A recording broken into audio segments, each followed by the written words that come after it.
Bonjour, c'est Dominique. On continue. Alors, je vous montre le papier qu'on a installé ici hier.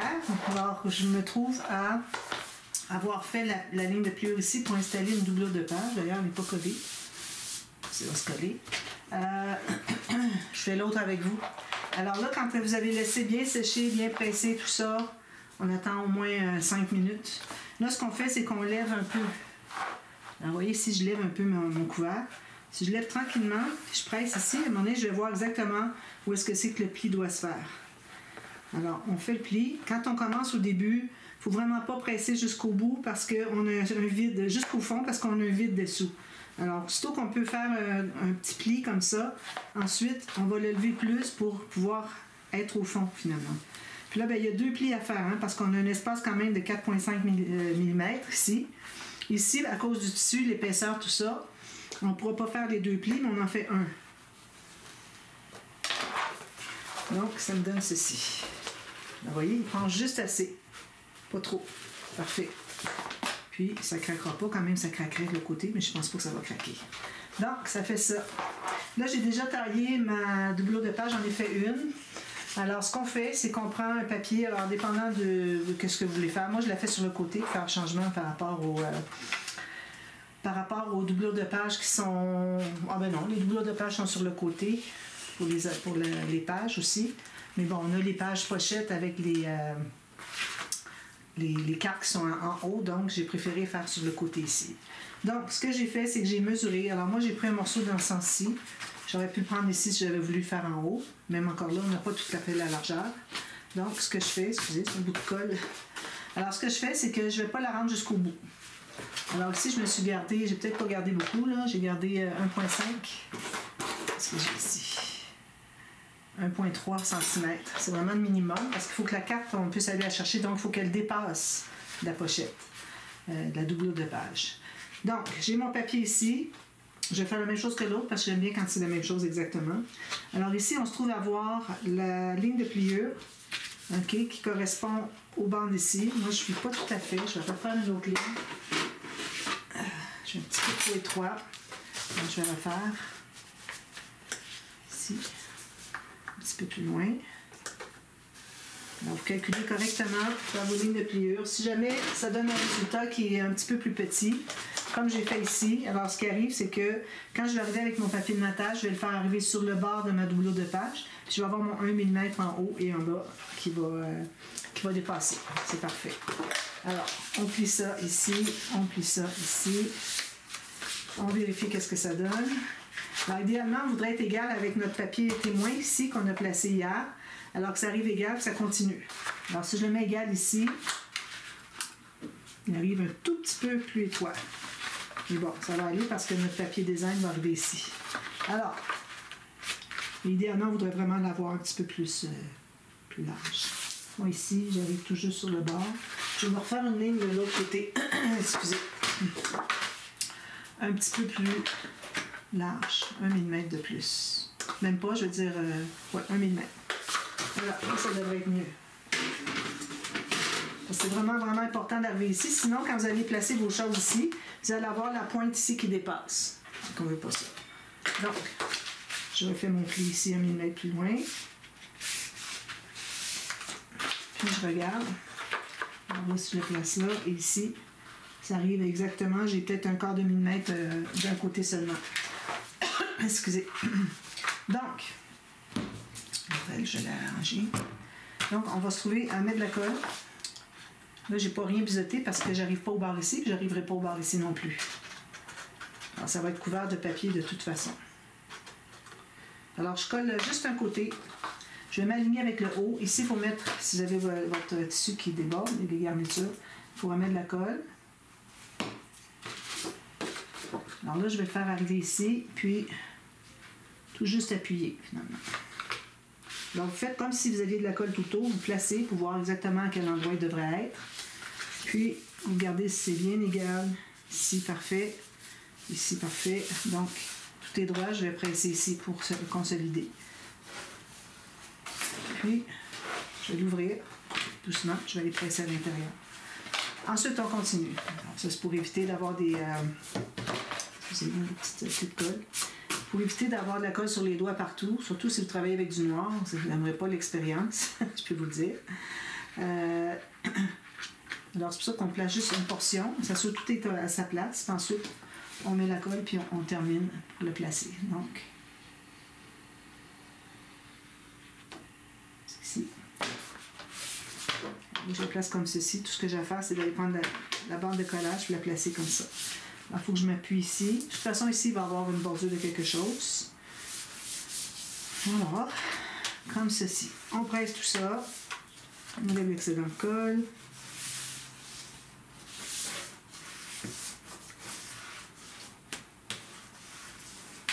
On attend que ce soit bien collé.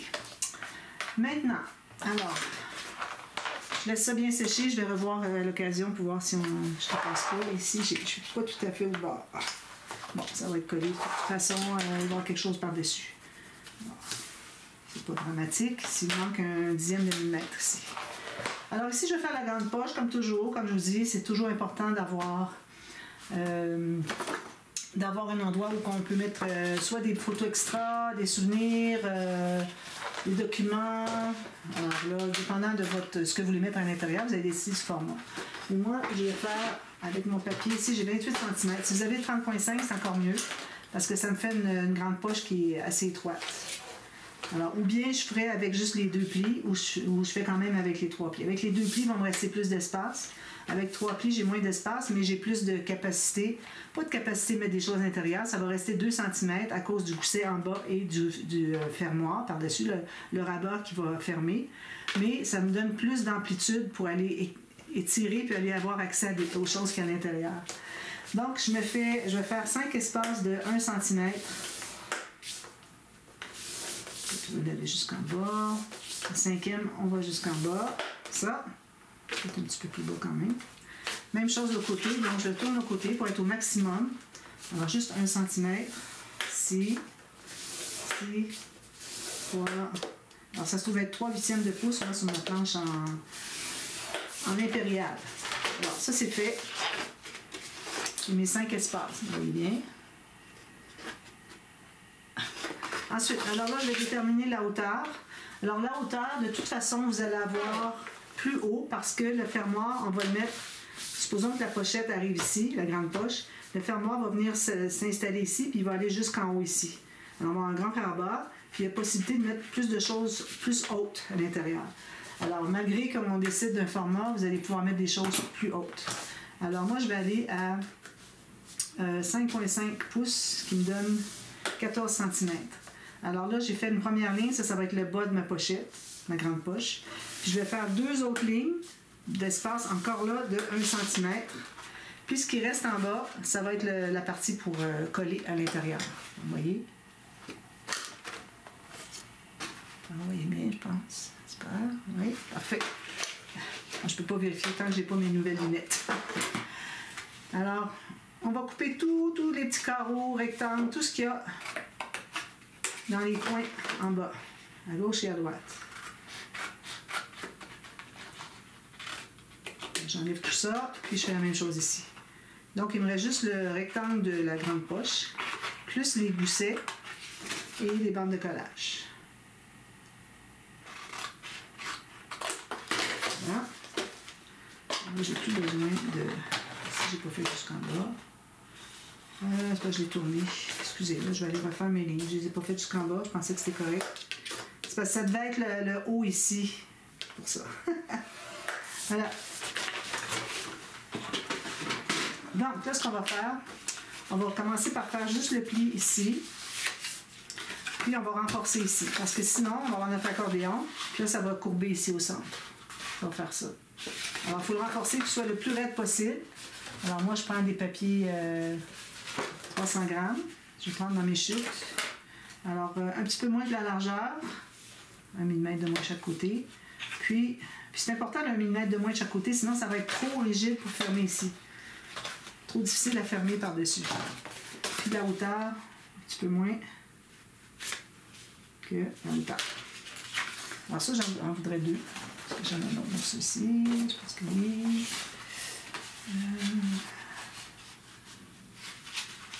C'est une carte, excusez. Je Je savais que j'avais des morceaux, mais là, je pense que je les ai pas. J'ai dû les utiliser. Alors, je vais couper mon excédent. Je vais faire tout de suite un deuxième morceau parce que juste un, même si c'est dans du 300 grammes, c'est pas suffisant. C'est pas à cause que c'est du 300 grammes, c'est à cause que c'est... vous allez voir quand on va faire des accordéons ici, qu'il va y avoir de la tension là-dessus. On ne pourra pas presser au fond. Puis, vu qu'on veut... le reste, ici, la grande poche elle-même, le rectangle, il va faire ça ici vu qu'il veut aller au fond. Alors, ça, il faut vraiment toujours renforcer. Ici, j'en ai un autre. Ah, j'en ai un ici. C'est une carte. 2 fois, je la prends, celle-là. Je vais toujours passer mes chutes, puis finalement, ben, je me ramasse que je ne l'ai pas. Donc, je vais couper un autre morceau. Même format.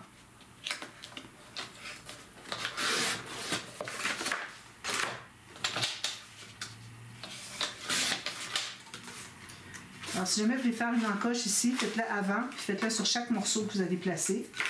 Parce qu'après, ça ne va pas capable. Ça va être trop épais, ça n'entrera pas dans votre perforatrice.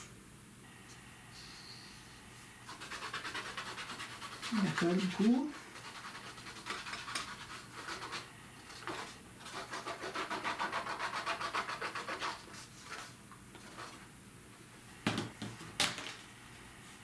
Je n'avais pas plié celui du bas. Idéalement, je vais le plier tout de suite aussi. Les 3 côtés, on plie.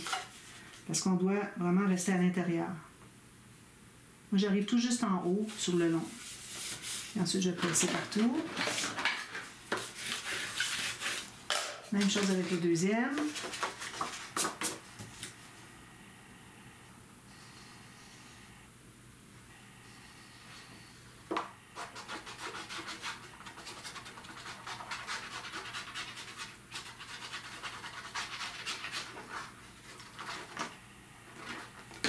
Encore jusqu'au bord. Pour que ça tombe bien, ici aussi, parfait. On enlève l'excédent de colle, il ne faut pas dépasser en bas non plus. On presse tout ça, et on enlève l'excédent de colle ici. Donc, au moins, on va avoir plus de possibilités, pas de possibilités, plus de, je dirais, de solidité. Excusez-moi. Alors là, je plie tout ça du côté montagne. À chaque fois que vous faites un accordéon, toujours plier côté montagne en premier, sans plier avec votre plioir, juste les doigts. Okay? Ensuite, vous allez faire l'accordéon dans le sens qu'il faut. Parce que si vous pliez avec votre plioir, vous allez déchirer un peu de papier. On presse bien, comme ceci et comme ceci. C'est sa position. Les accordéons, on n'a pas le choix, il faut les plier avec le plioir. Mais une fois qu'ils sont terminés avec le bon zigzag. Ça. Ça. Voilà. Comme lui, il faut qu'il embarque par-dessus. Alors, on va faire les 2 plis du côté montagne, puis ils vont rester côté montagne. Parce que ça va faire ceci. Et on va faire la même chose pour le fermoir. Donc, je place mes 2, je les tiens bien comme ça. Je mets la colle sur la bande ici qui correspond à la largeur ici, donc sur 1 cm. Puis je vais plier au pli du centre, ici. Puis là, une fois que c'est bien plié, là, je vais tenir mes accordéons bien à l'intérieur pour que ça dépasse sur les côtés ici. Puis, j'attends que ce soit bien consolidé.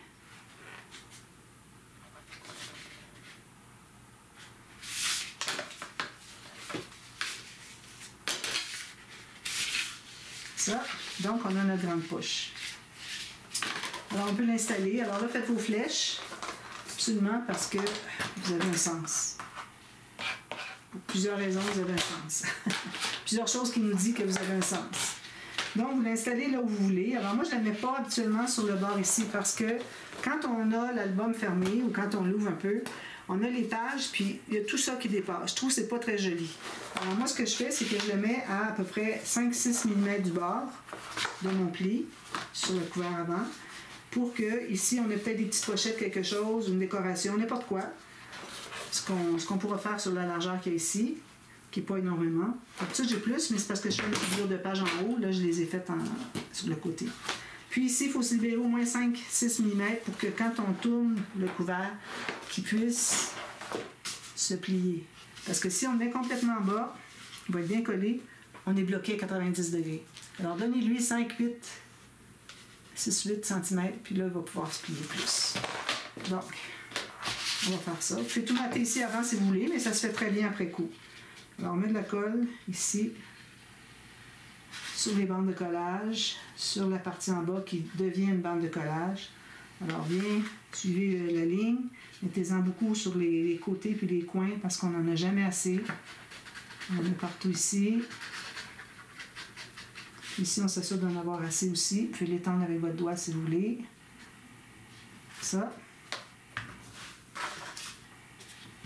Alors, moi, j'aime bien ne pas l'installer complètement en bas. Il ne faut vraiment pas que la partie pochette soit complètement en bas parce que vous dites, ah bien, ça va être comme ça. Non. Ça va dépasser de l'album sinon. Alors, il faut laisser au moins, ici, au moins 1 cm. Moi, je vais à 1,5 cm. Mettre une belle petite garniture ici. Puis là, ici, ben, je vais me mettre à 6 mm du bord. Donc, ça donne ceci. Bien droit sur les bouts avant de commencer à consolider. Je vais prendre mon plioir plus performant. Ici, un petit peu plus bas. Bien égal, bien parallèle ici.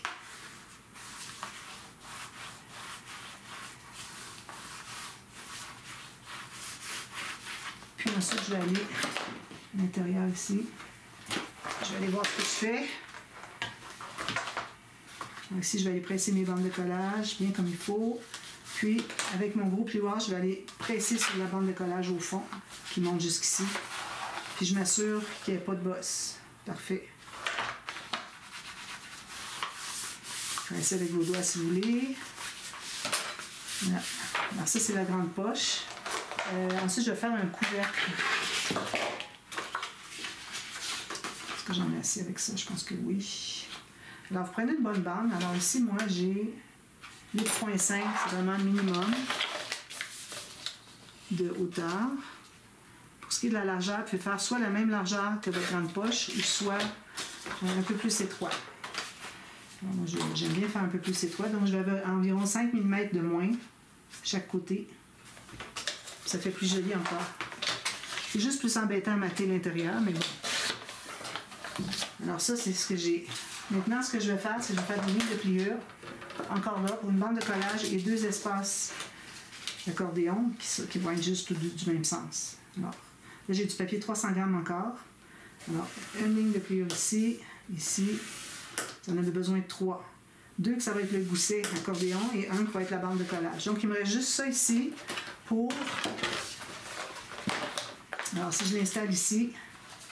Alors ici, pour croiser, il faut que j'ai au moins 2,5. Moi, je recommande 2,5 cm. Si vous voulez mettre des aimants. Même autre chose, là, je ne voudrais pas avoir une petite pochette qui ferme comme ça. Alors, j'aime bien avoir 2,5 cm. Donc, vous pouvez mesurer 2,5 cm. Vous allez faire une marque au crayon sur là où est-ce que c'est que le premier pli va arriver. Okay? Ensuite, on va plier tout ça du côté montagne. Ici, je vais arrondir mes coins. Fantaisie. Puis ici aussi, on va le doubler, mais on ne le triplera pas. Juste doubler, ça va être suffisant. Je vais prendre ça ici. C'est du même, ça. Ça, c'est trop petit. Ça ici, c'est bon. Alors, tout juste la largeur, peut-être un demi-millimètre de moins chaque côté. Puis la hauteur, on libère le pli. Puis on se fait une marque ici sur le bord. J'espère que vous voyez tout bien. Je pense que oui. C'est un petit peu sombre ici, là. Ici. Mais bon, je pense que la lumière est là où est-ce que ça doit être. C'est assez importante là où est-ce qu'on a besoin. Donc, j'ai ça. Avant de le coller, je vais faire mon arrondi aussi, mes coins. Sinon, c'est difficile après coup. Ça, 2 papiers 300 grammes, ça n'entre pas ici.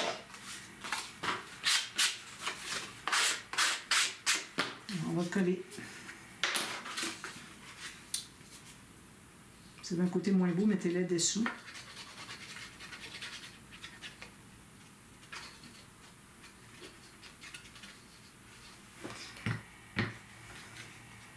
Ici, il faudrait que je sable, que je ponce un peu mes arrondis. Voilà, j'arrive tout juste parfait. 1,5 mm chaque côté de moins en large. En haut, j'arrive égal, puis je dégage mon pied ici. Je vais passer un petit peu ici. Voilà. Alors là, je vais pouvoir l'installer. Ensuite, il va vous rester à mater. Là, vous allez plier au deuxième pli. Pas le premier du rabat, mais le deuxième, ici. Ça se trouve être le pli du centre, finalement. Alors, vous matez comme vous voulez. Mettez des aimants avant de mater. Onglet rotatif, ce que vous voulez. Je ne mettrai pas des aimants, j'en ai mis une tonne dans cet album-là. Hein. Alors, je plie au deuxième pli, puis je m'assure que mon premier pli, j'arrive sur ma marque que je me suis faite, puis que je suis bien centrée par rapport à la largeur. Parce que j'ai 2,5 cm. Oui, sûrement. Alors, ça, c'est bon. Je vais m'assurer que c'est bien droit. Ça. Je peux mesurer soit ici ou de côté. Je vais partir d'ici. Ici, ça me donne 4 cm, puis ici, 4 cm, bien juste. Alors, ça, c'est ça. Ici, si vous avez plus de papier, vous pouvez laisser plus large. C'est pas nécessaire d'avoir juste 1 cm. Moi, c'est parce que mon papier n'était pas large, puis je voulais m'assurer d'avoir le maximum ici, donc je suis allée au minimum, donc j'ai fait 1 cm. C'est vraiment le minimum. Alors, vous mettez ici, avant, vous mettez des aimants si vous voulez, OK? Puis, vous mettez ici. Ici, moi, je l'ai fait toujours, cette bande-là, c'est pas nécessaire de faire l'autre. Ici, vous allez mater, ici aussi, à l'intérieur, qui est dans les pages, dans les bandes de collage. Puis vu que moi, il arrête ici, mon rabat, donc je vais avoir un papier qui va aller ou bien coller dessus, ou bien embarquer par-dessus. Le rabat qu'on a collé dessous la grande poche. Comme ça, tout va entrer bien lissement. Et puis, alors moi, je fais tout ça, je vous montre ce que ça donne. Puis ici, peut-être que j'ai le temps de commencer tout de suite. Alors, on va faire la fameuse... Alors, je ne l'ai jamais faite. J'ai réfléchi. Je pense que je vais être correct. Alors là, ici, moi, je vais mettre un cahier. Je vais vouloir le mettre dans ce sens-ci. Comme ça, couché. D'accord? Donc, je vais avoir comme ceci. Je vais plier au centre. Attendez un petit peu. Ça va être tout mon cahier. Je vais faire le cahier tout de suite. Ça va être plus facile de savoir où est-ce qu'on s'en va. Alors, j'ai un pli, je ne ferai pas le pli complètement au centre, je vais me faire juste une marque du centre. Ensuite, je vais faire environ 2 mm chaque côté. Donc, ça va me donner 4 cm de gousset pour le cahier. Puis la largeur, il faut décider tout de suite. Alors moi, je vais avoir du papier qui est papier blanc. Alors ça, c'est la hauteur. Donc, ça veut dire qu'on peut garder toute la hauteur ici. J'ai le même format que ça. Alors, on va plier. On s'en sert comme mesure pour notre pochette boîte déconstruite. Donc, on va commencer par prendre un grand papier. Ça, c'est mon couvert de livre. J'ai trop de questionnements, donc je vais couper ici. Et puis, je vous reviens à la demi-heure. On va terminer ça ici. Puis, on va même faire l'accordéon. Parce qu'il faut que je me fasse un prototype. Je ne l'ai jamais fait, puis là j'ai trop de questionnements, puis c'est embêtant pour vous à suivre. Donc je vous reviens tout de suite à la demi-heure, donc dans 4 minutes, d'accord? Bye bye!